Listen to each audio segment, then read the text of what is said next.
欢迎来到巴巴娱乐呀频道，请订阅频道，所以大家不要错过当天最热门的新闻。我们今天的时事通讯包括以下内容：关晓彤看上了与程毅合作的作品，中途跳出一位拦路小花，截胡了他。2月4日0点刚过，舒畅在微博晒出合照为好友刘亦菲庆生，还配以蛋糕和爱心的表情。照片中两人淡妆出镜，大大的眼睛，尖尖的下巴，头挨头很是亲密。舒畅和刘亦菲的关系还是一如既往的好，二人相识多年，早就是好的不能再好的闺蜜。而且舒畅和刘亦菲都是在很小的时候就进圈拍戏，刘亦菲的母亲也一直把舒畅当成自己的孩子，在二人一同拍戏活动的时候对她颇为照顾。可以说两人算是娱乐圈为数不多的真闺蜜。虽然近些年二人的互动减少了，也很少营销此类的话题，但二人的关系并没有淡。舒畅这几年的作品越来越少，现在已经是半退隐的状态，还有人扒出他跑去美国定居生孩子。舒畅这些年确实在国外居住，他不拍戏也是因为自己遇到了瓶颈。都说娱乐圈里的人，小火靠捧，大火靠命。舒畅进圈多年，也贡献了不少经典的角色，可就是热度一般，在上了年纪之后更是没有年轻时受欢迎。再加上他在圈内一向没有什么靠山，一直是自己一个人独来独往，单打独斗，在如今这个资本位上的时代，自然寸步难行，能接到的也都是一些年龄比较大的角色。还有不少剧请他去演婆婆妈妈之类的长辈，所以倒不是舒畅自己想退出，主要是他也接不到什么好的本子，便专心低调过日子去了。他的感情也蛮稳定的，虽然他没有公开过，但他是有男朋友的，这段时间也一直在专心享受二人生活。两个人确实有结婚的打算，但也没有前段时间赚的待产生子那么夸张。2. 梁静管虎。2月4日七夕节，电影800票房破10亿，梁静在微博发布超长情书，表白老公管虎，回顾800拍摄历程的艰辛，夸赞管虎谦逊且克制，深情而坚韧，孤独而浪漫，同时表示今年是二人结婚15周年，俗称水晶婚。深情表白管虎称：“你心中的英雄在支撑着你。”而你就像我心中的英雄一样支撑着我。别看二人现在秀恩爱秀得很高调，但二人是怎么在一起的，大家可没有忘。小三配渣男倒也是登对。想当年梁静能够搭上她现在的大导演老公，还是靠她的好闺蜜紫薇。紫薇当时正是管虎的正牌女友，两个人感情十分要好，在管虎的力捧下，紫薇也很快打响了名气。事业蒸蒸日上，梁静倒是借着闺蜜的光，在管虎手底下讨了一些小配角来演。要说也是紫薇太单纯，她那个时候还没有见识过圈子中的丑恶，再加上闺蜜梁静当时已经有了家室，所以紫薇从不曾对梁静设防，甚至还大度地把管虎作品中的女主角让给梁静，自己去拍了其他戏。就这样，单纯的紫薇吃了一个大亏，被闺蜜梁静狠狠坑了一把。没错，梁静在拍戏的时候把管虎给撬走了，两人双联手绿了紫薇。紫薇在经历了男朋友和闺蜜的双重背叛之后，也颇受打击，扬言再也不会和二人有所来往，之后便快刀斩乱麻的退出了。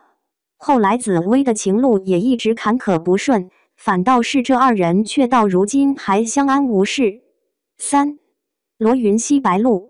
近日，有网友爆出一组浩一航的最新路透。路透照中，罗云熙穿着红色的戏服，陈飞宇则是女装造型亮相，剧情看起来颇为刺激。还有陈飞宇把头靠在罗云熙肩膀上的照片流出，不少剧粉都大呼发糖了。但与此同时，罗云熙和白鹿的七夕大片也正式官宣，同一天要赶2个场子，罗云熙看起来也是有些分身乏术呀。不过罗云熙和白鹿的新剧确实很尴尬，现在浩一航的前期宣传已经放出去了，大家都知道罗云熙日后是要卖夫的，这个时候他的异性 CP 就显得很奇怪。不营销吧，新剧的剧组不会答应，可是营销太过火，又会对他后期炒同性 CP 造成影响，这个度就很微妙，很难把握。而且白鹿还对二人的新剧抱了很大的期望，白鹿和徐凯的 CP 基本上已经掰得差不多了，而且他又在于妈那里失了宠爱，一时半会儿也拿不到什么趁手的资源。罗云熙凭借着浩一航已经成功加入了带爆的队列，白鹿自然也想抱紧这条大腿，趁自己还能蹭热度的时候抓紧蹭，实现利益最大化。陈夫人对此倒是有些不满，她盯着陈瑶就已经够费劲了，现在又有白鹿这个小丫头片子从中搅局。但即使陈夫人地位再高，也不能停掉其他剧组的宣传，一时之间她倒是颇为心塞。4. 王鹤棣，关宏的新剧《穿盔甲的少女》开播，流星花园剧组山菜沈月、美作梁靖康还有西门和藤堂静都帮忙宣传，但有人发现饰演道明寺的王鹤棣却没有转发关宏的新剧，疑似与剧组成员关系不和。虽然新 F4 在剧里面是好兄弟，但在剧外显然就不是很和谐了。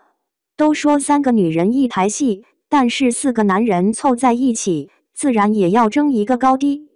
而且 F4 中的4个人起点差不多，状形又非常严重，是标准的不能再标准的竞争对手，大家又怎么可能心无芥蒂做朋友呢？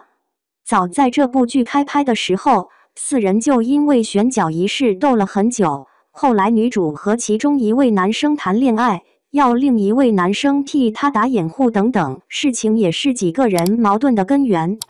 不过4个人在拍完剧之后也没有太多的互动，而且4人的后续资源不同，热度、咖位也有了很大的区别，不处在一个阶级，自然也就少了很多矛盾。其中王鹤棣是后续资源最好的一个，但他的知名度放在娱乐圈内仍然算是很一般。如果没有背后金主强塞给他的资源，他和其他3人也没有什么区别，都是昙花一现。有着老版流星花园珠玉在前，大家都一致认为新版就算不能大爆，至少也能送几位主演出圈。但可惜就连许多年前翻拍的《雷震宇》效果都比这一版要好。当初新 F4 的竞争十分激烈，不少小生都看中了这个资源，4人都够脱颖而出，也是费了一番功夫。现在这4个人糊了，很多当初落选的人都十分庆幸，更准确的说是幸灾乐祸。5. 关晓彤诚意，近日网上曝光了春日宴的新一轮选角名单，是程毅和关晓彤。关晓彤被溜春日宴这块大饼也很久了，她确实很中意这个角色，当初还动用了自己在京圈的人脉帮忙，只可惜在两方都快要谈好的时候，突然跳出了一位拦路虎小花，把她的角色给截胡了。这位拦路虎小花的金主爸爸可是这部剧最大的投资方之一，剧组也只能妥协。关晓彤虽然不满，但又杠不过对方，只好吃了个闷亏。